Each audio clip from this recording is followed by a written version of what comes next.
Bueno, seguimos con la teoría de los métodos potenciométricos. Ahora nos toca ver métodos potenciométricos directos, ¿sí? Eh, sí. Bueno, tenemos el método potenciométrico directo, justamente la determinación de una especie química mediante una medición de potenciometría directa.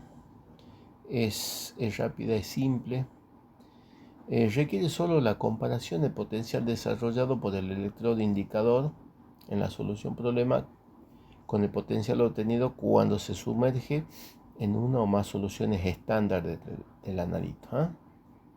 Y bueno, los componentes esenciales de un sistema de medición directa son los que están representados ahí en la figura número 11, en donde se tiene un electrodo indicador, un electrodo de referencia,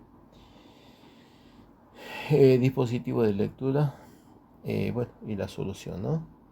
Donde se contiene el ion a medir en la muestra o los patrones. Cuando el, cuando el electrodo indicador o sensor está en contacto con la solución que contiene los iones para los cuales se utiliza, ¿no? Es selectivo, desarrolla un potencial en la membrana de intercambio. Y la magnitud de ese potencial está relacionado con la concentración del ion. Para mediciones potenciométricas directas, entonces, el potencial del electrodo respecto a una de referencia puede expresarse con la siguiente expresión matemática, en donde en K, ¿no es cierto?, que es una constante, incluye tanto el potencial estándar del indicador, potencial de referencia y el potencial puente salino. O sea que ahí tienen la formulita: potencial de la celda va a ser igual a K más menos S por el potencial molar. Ve que ahí dice más menos, ¿sí? Si es para cationes, se resta, es con menos. Y cuando es para aniones, se usa, se suma, ¿eh? O sea, así es como se utiliza la formulita. Por lo tanto, K corresponde a lo que sería la ordenada al origen y S sería la pendiente. Bueno, o sea que me da la ecuación en una recta, ¿sí? Y bueno, y esta técnica se utiliza justamente haciendo comparaciones, ¿no? Y son todas las mismas técnicas que tenemos.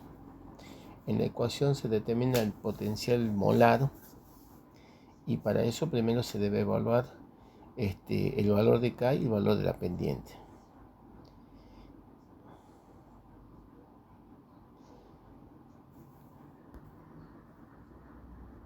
Bueno, entonces se debe llevar a cabo este calibrado, normalmente al mismo tiempo que se determina el potencial molar de la muestra.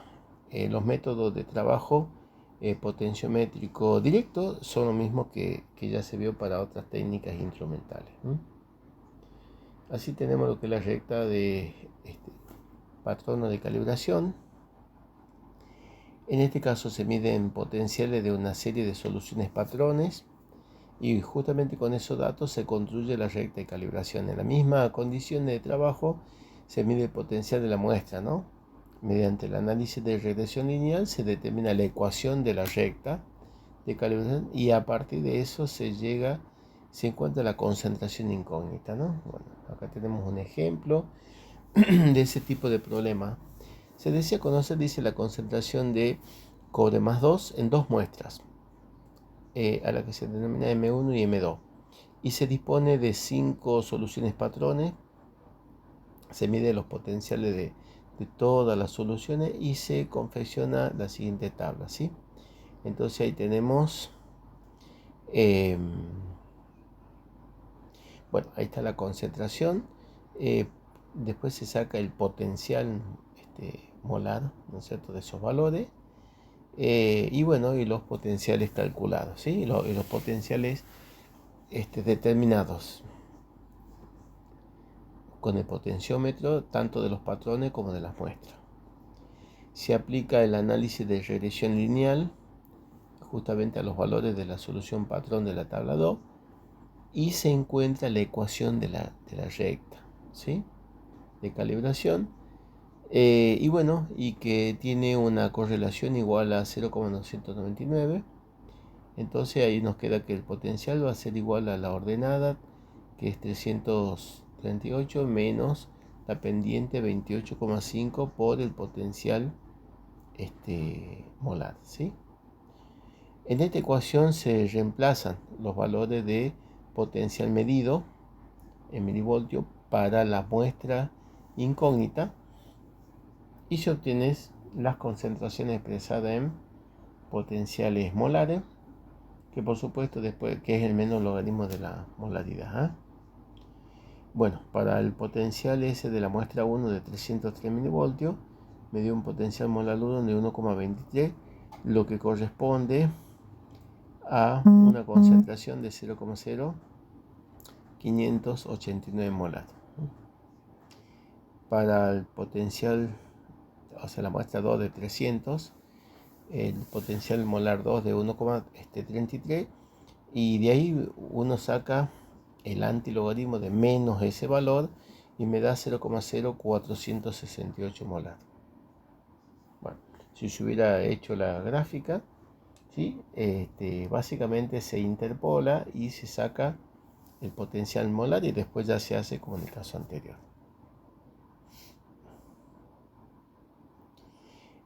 Bueno, también tenemos la técnica de adición estándar. Este método se usa para eliminar errores que surgen cuando la muestra es compleja y bueno, puede hacer efectos de interferencia debido a la matriz. El método consiste en medir el potencial de un volumen conocido de solución de analito y hacer otra medida después de añadir un volumen medido de una solución patrón. También se puede hacer varias adiciones de distintas alícuotas de patrones y usar el procedimiento gráfico visto en otras técnicas. Bueno, supongamos que se realiza el procedimiento de una única adición patrón. Se mide el potencial de la muestra de un volumen de muestra Bm de concentración desconocida de analito.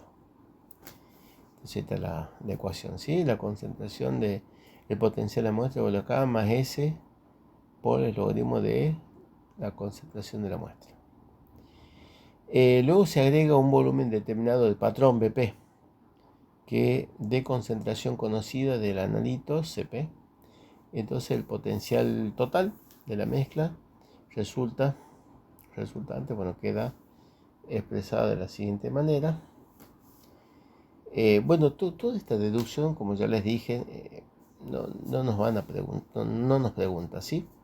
Tener justamente, la vamos analizando para ver cómo se van reemplazando, pero ese sería el potencial total, ¿no? O sea, lo que tenía la muestra más lo que se hizo de la adición patrón. La concentración de la mezcla corresponde al cociente entre el número de moles de la muestra más el patrón y el volumen total, quedando expresado de la siguiente manera, ¿sí?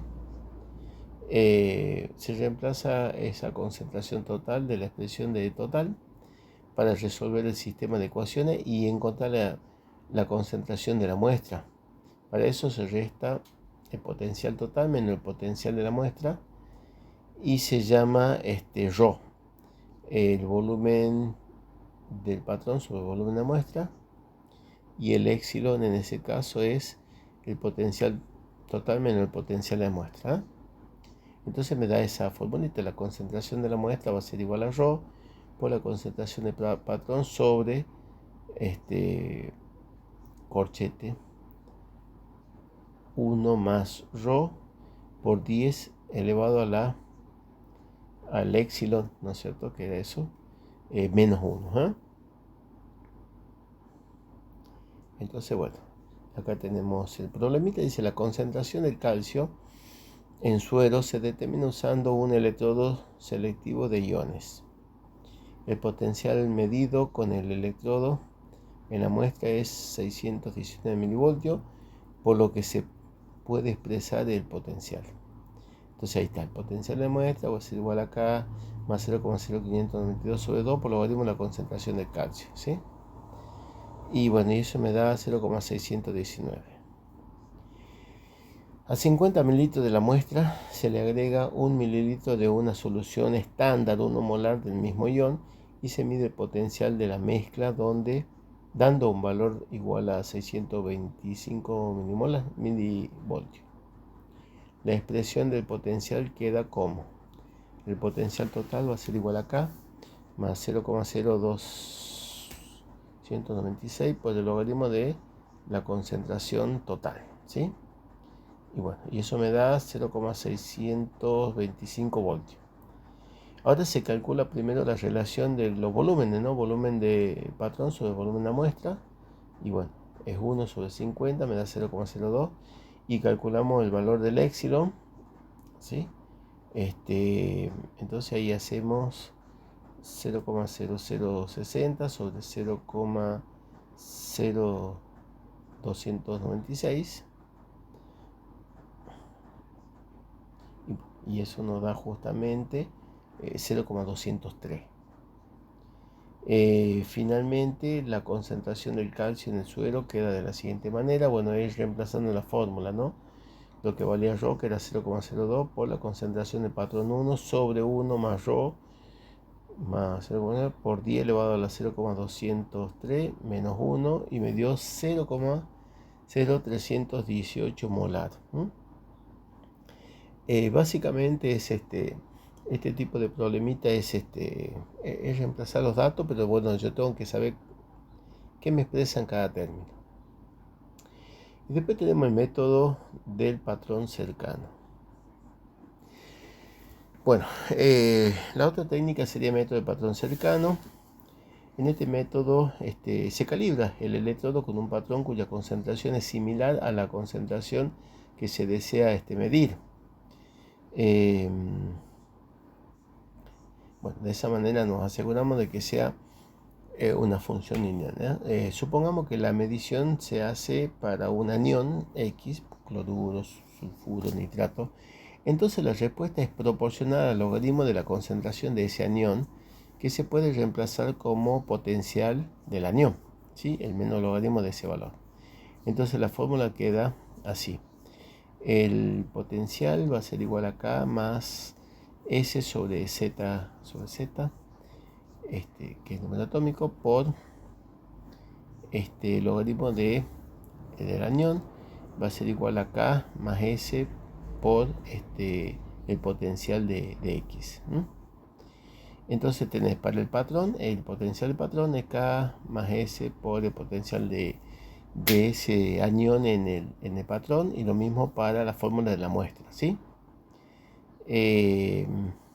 Bueno, restando 2 menos 1 nos queda que el potencial de la muestra menos el potencial del patrón va a ser igual a S, que es la pendiente, por potencial del analito en la muestra menos potencial del analito en el patrón. Y bueno, y finalmente llegamos a la expresión matemática para calcular el potencial del analito en la muestra, ¿sí? Que es esa, que va a ser potencial de la muestra menos potencial del patrón sobre la pendiente más el potencial del analito en el patrón, ¿sí? Entonces veamos el ejemplo de cálculo. Se desea conocer, dice, la concentración de sulfuro en una muestra. Se dispone de un electrodo específico para iones sulfuro y de una solución patrón cuya concentración es 0,05 molar. Se mide el potencial E de cada una de las soluciones y se obtiene el potencial del patrón, ¿sí? Que en este caso es 0,638 voltios. El potencial de muestra nos dio 0,642 voltios. Bueno, sacamos cuál es el potencial del analito en el patrón, menos el logaritmo de 0,05, me dio 1,30. Y bueno, y ese sería 0,0592 sobre 2, que me da 0,0296, ¿no? Ese valor teórico. Bueno, entonces simplemente reemplazamos la fórmula. El potencial del analito en la muestra va a ser 0,642 menos 0,638 sobre 0,0296 más 1,30 y me dio 1,43.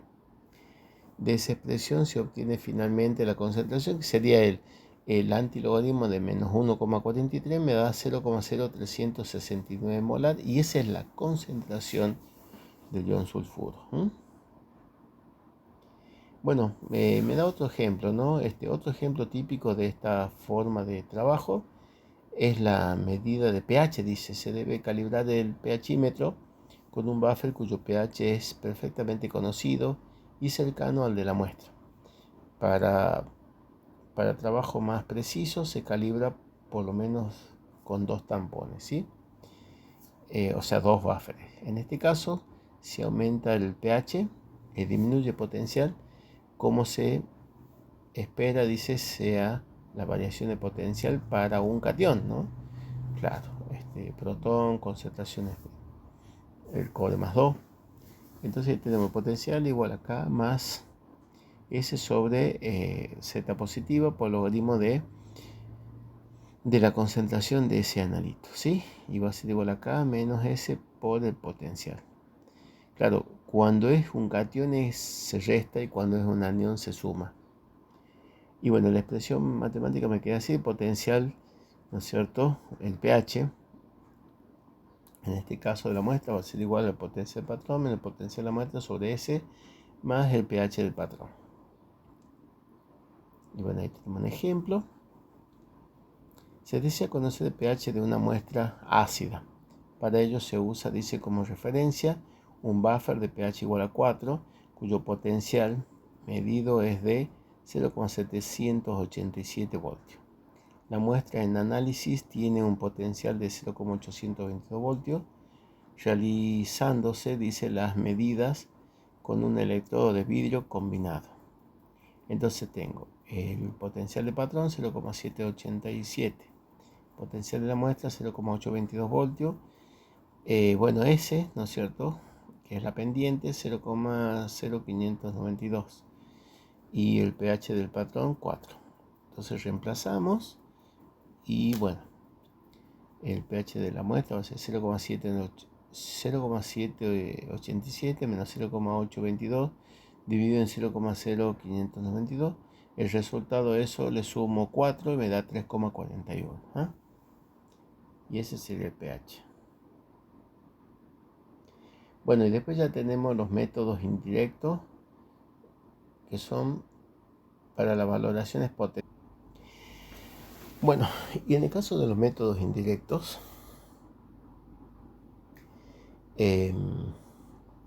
justamente son aquellos métodos donde a medida que transcurre la reacción es seguida, dice, por la medida de potencial de un electrodo indicado contra un electrodo de referencia adecuado, sumergido en la solución que se valora y sensible a la concentración de uno de los participantes de la reacción analítica. Mediante un tratamiento analítico gráfico de los resultados obtenidos se determina el punto final de la reacción. Sí, o sea que sirve para determinar punto final, es lo que se vio justamente en el laboratorio, ¿sí? Ahí está el esquemita. Bueno, ahí tienen ustedes, ver que está justamente el arreglo necesario para llevar a cabo una valoración potenciométrica, que es lo que se ve ahí en la figura 13, y tiene los siguientes elementos. Tenemos el potenciómetro, después están los electrodos, tanto de referencia como el indicador o sensor, la bureta, ¿no?, con el valorante, vaso de precipitado con la solución cuya concentración se desea determinar, agitador magnético. Y bueno, y en este caso dice que no hace falta calibrar los electrodos, ya que lo que se miden son saltos de potenciales. Bueno, tenemos la determinación entonces del punto de equivalencia. Bueno, una valoración típica implica la medida y registro de potencial que toma la pila después de cada adición del valorante. Se agrega la solución estándar en grandes incrementos al principio y ya cuando está cerca del punto final se va agregando incrementos menores. Y bueno, y ahí vemos nosotros cuál es el punto de inflexión, ¿no? Donde se grafica el potencial en función del volumen, el potencial en milivoltios y el volumen del titulante agregado. Acá tenemos las reacciones químicas de titulación que dan origen a este gráfico. Se clasifica en dos tipos, dice las reacciones del tipo mol a mol, como en el caso de las reacciones ácido-base, entre el ácido clorhídrico y el hidróxido de sodio. Para los que el pH dice tiene una gran inflexión, dice en el punto de equivalencia. Este cambio de pH se puede seguir fácilmente con un electrodo de vidrio para pH. Graficando el pH medio estudiado en volumetría de neutralización. El punto final se toma como el punto de inflexión de la curva cuando se hace sigmoide A. El otro caso son las reacciones que no son de tipo mol a mol, en la cual los puntos de equivalencia y de inflexión no coinciden, ¿no? Por ejemplo, en las reacciones de óxido-reducción entre el permanganato y una solución de sal ferrosa. Para ambos casos existen métodos que permiten hacer el cálculo, pero bueno, ya excede este curso. Bueno, y acá viene, ¿no?, la aplicación de las valoraciones potenciométricas. Se puede aplicar las valoraciones potenciométricas a todo tipo de volumetría, ¿no? En las titulaciones ácido-base. Se sigue el cambio de pH en el transcurso de la valoración con un electrodo de vidrio. En las titulaciones de precipitación también se sigue con un electrodo indicador el cambio del potencial molar o potencial tanto de metal o como de la parte no metálica, donde M es el catión del precipitado y X sería el anión, ¿no? Por ejemplo, se usa un electrodo de plata para la titulación de cloruro con plata.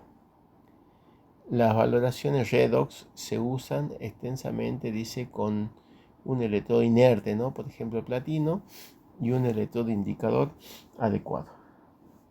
El punto final potenciométrico es ampliamente aplicable y proporciona datos que son más exactos que el método que utiliza indicadores. Es muy útil en la valoración de soluciones coloreadas o turbias, ya que ella es difícil ver el punto final con una adición indicador visual. Si se grafican los resultados de potencial leído en función del volumen de valorante, se obtiene una curva simoidea, como en las curvas dice neutralización ácido-base ya vista. También se puede graficar la variación del pH con el volumen agregado. Se estima visualmente el punto de inflexión, que se toma como el punto final de la valoración, ¿no? Hay métodos para determinar exactamente el salto, pero bueno, tampoco no se lo ve acá. Un ejemplo. Encontrar, dice, la normalidad de una solución de hidróxido de sodio mediante una valoración potenciométrica con ácido clorhídrico 0,1050 normal. Las valoraciones se siguen con un electrodo de vidrio combinado. Se pueden realizar lecturas de voltaje o de pH. Los datos obtenidos de potencial se indican en la tabla 3.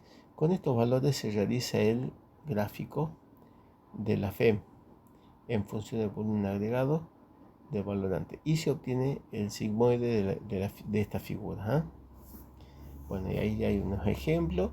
Están los volúmenes con sus correspondientes potenciales y ahí está el gráfico y ahí vemos el sigmoide.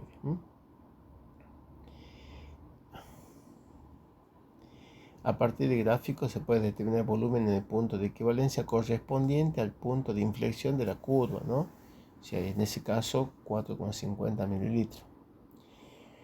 Y luego se calcula la normalidad del ácido con la fórmula que ya vimos, N1 por V1 igual a N2 por V2, o sea que la normalidad del hidróxido va a ser igual a la normalidad del ácido por el volumen del ácido sobre el volumen del hidróxido.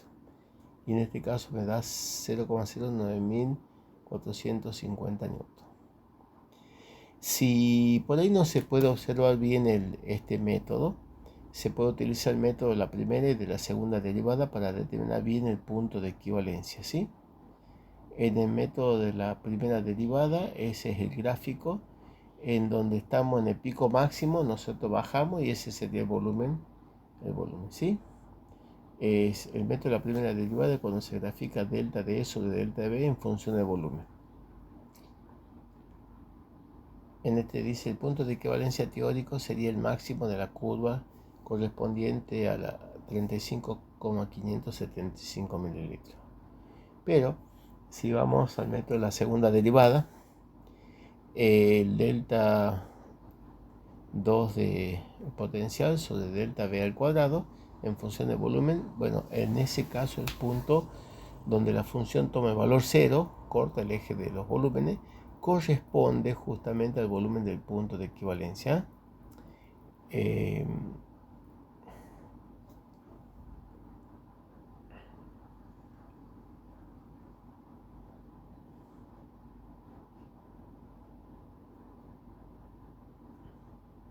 Bueno, no se ve bien, pero donde se corta, corta en la horizontal que se dice 0, donde corta el gráfico, bueno, que sube, después baja y corta donde es 0, bueno, ahí está el punto de equivalencia. Bueno, y eso sería la parte teórica, ¿no? Ya nos quedaría ver todo lo que son la ejercitación, chicos. Y eso lo vemos a partir del domingo. Nos vemos, que estén bien, chicos.